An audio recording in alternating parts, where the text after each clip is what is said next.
అందరికీ నమస్కారం.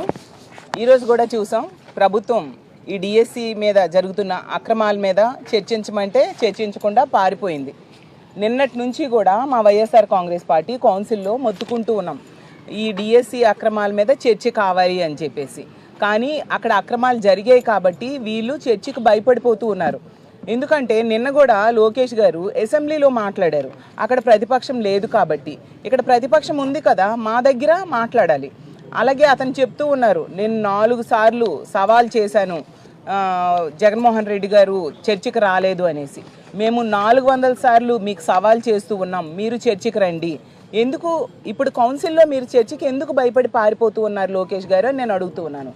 అలాగే లోకేష్ గారు పచ్చి అబద్ధాలు అక్కడ ప్రతిపక్షం లేదు కాబట్టి ప్రజలకు చెప్పడానికి ట్రై చేశారు. కానీ ప్రజలు అన్నీ గమనిస్తూ ఉన్నారు, ప్రతి మాట కూడా అబద్ధం. ఎందుకంటే స్పోర్ట్స్ కోటాలోనంట పివి సింధు గారిని చూసి ఆదర్శంగా తీసుకొని ఆవిడకి ఎలా అయితే ఎగ్జామ్ రాయకుండా ఇచ్చారో ఆ విధంగానంట ఇచ్చారంట. ఎంతవరకు సమంజసం అది? ఆవిడ నేషనల్ ఛాంపియన్షిప్ ఒలింపిక్స్లో సాధించిన ఆమె. అలాంటి ఆవిడతో ఇప్పుడు ఈ 384 స్పోర్ట్స్ కోటాలో వచ్చిన వాళ్ళకి ఎలా కంపేర్ చేస్తారు? అది సమంజసమేనా? అసలు వీళ్ళకి ఎంతమందికి ఛాంపియన్షిప్స్ వచ్చాయి, అలాగే వీళ్ళకి ఎన్ని అవార్డ్స్ వచ్చాయి ప్రజల ముందు పెడితే సరిపోతుంది కదా. ఫేక్ సర్టిఫికేట్స్ ఇచ్చేసి వాళ్ళకి సర్టిఫికేట్స్తో ఉద్యోగాలు ఇవ్వడం జరిగింది. అంతేకాకుండా వీళ్ళందరికీ కూడాని రానున్న రోజుల్లో మళ్ళీ ఈ జీవోని మార్చేశారు. అంటే వాళ్ళ ఉద్యోగాలు ఇప్పుడు గాలిలో ఉన్నట్టుగా అనే విషయం వాళ్ళు కూడా అర్థం చేసుకోవాలి. బేరసారాలు జరిగినట్టుగా కూడా ఆడియో వీడియో విజువల్స్ వస్తే ఎటువంటి చర్యలు తీసుకున్నారు అనేసి అంటే కేసు పెట్టాము అనేసి చెప్తూ ఉన్నారు. అంటే బేరసారాలు జరిగినట్టుగా మీరు ఒప్పుకున్నట్టుగే కదా, మరి దాని మీద చర్యలు తీసుకోవాలి కదా. బేరసారాల ద్వారానే ఈ 384లో మ్యాక్సిమం పోస్టులు భర్తీ చేశారనే విషయం మీరు ఒప్పుకోవాల్సిన బాధ్యత మీకు ఉంది కదా.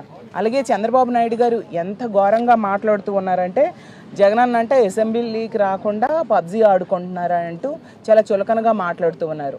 అసలు మీరు మా పార్టీకి, వైఎస్ఆర్ కాంగ్రెస్ పార్టీకి ప్రధాన ప్రతిపక్ష హోదా ఇవ్వాలని కదా మేము డిమాండ్ చేస్తూ ఉన్నాము. మీరు ప్రధాన ప్రతిపక్ష హోదా ఇస్తే జగనన్న ప్రతిపక్ష నేతగా ఉంటారు. అప్పుడు మాట్లాడడానికి తగినంత సమయం మాకు రాజ్యాంగం ఇచ్చిన హక్కుగా వస్తూ ఉంది.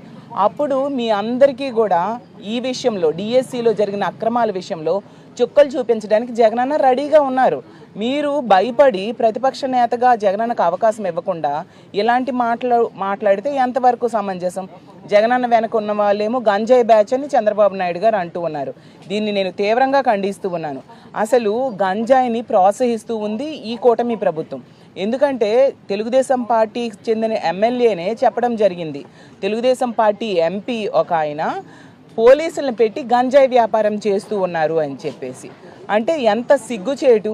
అలాగే నిన్ననే చూసాం అద్దంకిలో 2 ఎస్ఐలు గంజాయితో కారులో రవాణా చేస్తూ పూర్తిగా తాగి ఉండి ప్రజలకు దొరికిపోయారు. అంటే ఎంత దారుణంగా ఈ రాష్ట్రంలో గంజాయి మద్యం అవైలబిలిటీ ఉంది అనేది మనం అర్థం చేసుకోవచ్చు. గంజాయిని కంట్రోల్ చేయడంలో పూర్తిగా విఫలమైంది ఈ కూటమి ప్రభుత్వం. మద్యాన్ని అరికట్టడంలో పూర్తిగా విఫలమవడమే కాకుండా ఈరోజు రాష్ట్రంలో మద్యం ఏరులై పారుతూ ఉండే పరిస్థితి చూస్తూ ఉన్నాం. మరీ ఘోరం ఏంటంటే ఈ తెలుగుదేశం పార్టీకి చెందిన ఒక ఎంపీ డ్రగ్స్ తీసుకొని దొరికిపోతే ఎటువంటి చర్యలు మీరు తీసుకున్నారు? మీరా ఇలాంటి మాటలు మాట్లాడుతున్నారు చంద్రబాబు నాయుడు గారు అని నేను అడుగుతూ ఉన్నాను. అలాగే చంద్రబాబు నాయుడు గారు ఇంకో మాట కూడా అనడం జరిగింది. జగనన్న టైంలో అంట 10 నుంచి 12 లక్షల మంది విద్యార్థులు గవర్నమెంట్ స్కూల్స్ నుంచి ప్రైవేట్ స్కూల్స్కి వెళ్ళిపోయారు అనేసి. అసలు ఆ మాటలు విని విద్యార్థుల తల్లిదండ్రులు నవ్వుకుంటూ ఉన్నారు. ఎందుకంటే అసలు విద్యా రంగానికి పెద్దపీట వేసింది జగన్మోహన్ రెడ్డి గారు. నాడు నేడు ద్వారా ఎంతగానో స్కూల్స్ డెవలప్మెంట్ కోసం జగనన్న కృషి చేయడం జరిగింది. ఆ రోజు 45,000 స్కూల్స్ డెవలప్మెంట్ నాడు నేడు ద్వారా చేయడం కోసం 8,500 కోట్లు ఖర్చు పెట్టడానికి జగనన్న సంకల్పించారు. అందులో 20,000 స్కూల్స్ అభివృద్ధి ఆల్రెడీ చేయడం జరిగింది. ఇంకో 22,000 స్కూల్స్ అభివృద్ధి చేయడానికి ప్రారంభించారు. ఇంతలోగా గవర్నమెంట్ మారిపోయాక ఈ కూటమి ప్రభుత్వం ఏమైనా ఒక్క అడుగైనా వేసిందా? ఒక్క ప్రహరీ గోడైనా నిర్మించిందా అంటే అక్కడితో అభివృద్ధిని ఆపేసింది. ఎంత దారుణం అంటే ఆన్ గోయింగ్ స్కీమ్ అయిన తల్లికి వందనాన్ని కూడా మొదటి ఏడాది ఆపేసింది. 2వ ఏడాది 20 లక్షల మంది పిల్లలకి ఇవ్వకుండా యజ్ఞనామం పట్టిన పరిస్థితి కూడా మనం చూసాం.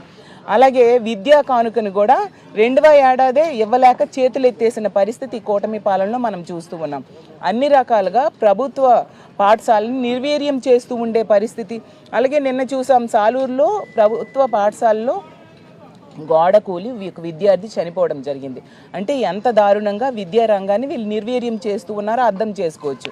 ఒక స్కూల్ నిడమరులో ఒక స్కూల్ మాత్రమే డెవలప్ చేసి అదే ఈ రాష్ట్రంలో ఉన్న అన్ని స్కూల్స్ డెవలప్ చేశామని గొప్పలు చెప్పుకోవడం తప్ప వీళ్ళు సాధించింది ఏమీ లేదు. డిఎస్సిలో తీవ్రమైన అక్రమాలు జరిగాయి అనేది పూర్తిగా స్పష్టమైంది. అక్రమాలు జరిగాయి కాబట్టి దానికి నైతిక బాధ్యత వహించి లోకేష్ గారు రాజీనామా చేయాలని మేము డిమాండ్ చేస్తూ ఉన్నాము. అక్రమాలు బయటపడాలి అంటే ఖచ్చితంగా దీని మీద సిబిఐ ఎంక్వైరీ జరిగితేనా అన్ని నిజాలు బయటకు వస్తాయి. అందుకని సిబిఐ ఎంక్వైరీ కావాలనేసి మేము అడుగుతూ ఉన్నాము. ఎప్పటికైనా మా వైఎస్ఆర్ కాంగ్రెస్ పార్టీ డిమాండ్ చేస్తూ ఉంది. ఈ డిఎస్సిలో జరిగిన అక్రమాల మీద ఒకటి పేపర్ లీకేజ్ విషయం అవ్వచ్చు, లేదా స్పోర్ట్స్ కోటాలో జరిగిన అవకతవకలు, అలాగే బేరసారాలు, స్పోర్ట్స్ కోటాలో ఈ ఉద్యోగాలు అమ్ముకోవడాలు, వీటన్నిటి మీద కూడా సిబిఐ ఎంక్వైరీ వేయాలి. ఇంకోటి కూడా లోకేష్ గారు చెప్తూ ఉన్నారు, ఎస్సీఆర్టీ డైరెక్టరుని అలాగే డిఎస్సి డైరెక్టరుని ఒకరికే ఇచ్చాము ఎందుకంటే తొందరగా ఇది జరుగుతుంది అనేసి. ఎక్కడైనా ఒకటే నేను ప్రశ్నిస్తూ ఉన్నాను లోకేష్ గారికి, ఒక 2 పనులు ఒకరికి ఇస్తే తొందరగా అవుతాయా? అదే 2 పనులు డిఫరెంట్ వ్యక్తులకి ఇస్తే తొందరగా అవుతాయా? ఎప్పుడైనా 2 వ్యక్తులకి ఇస్తే ఫాస్ట్గా అవుతాయి కదా. ఆ మాత్రం కూడా జ్ఞానం లేకుండా మీరు మాట్లాడుతూ ఉంటే ఏమనుకోవాలో అర్థం కాని పరిస్థితి. అంటే ఎంతసేపు కూడా అక్కడ ప్రతిపక్షం లేదు కాబట్టి అసెంబ్లీలో మీకు తోచిన అబద్ధాలు చెప్పేస్తారు, ప్రజలు నమ్మేస్తారు అనుకుంటూ ఉన్నారు. కానీ మేము కౌన్సిల్లో చర్చకు సిద్ధంగా ఉన్నాం. మీరు ఎప్పుడు చర్చ పెడతారో అంతవరకు కూడా మా నిరసన ఇలాగే కొనసాగిస్తామని తెలియజేసుకుంటూ ఇప్పటికైనా దీని మీద సిబిఐ ఎంక్వైరీ వేయండి.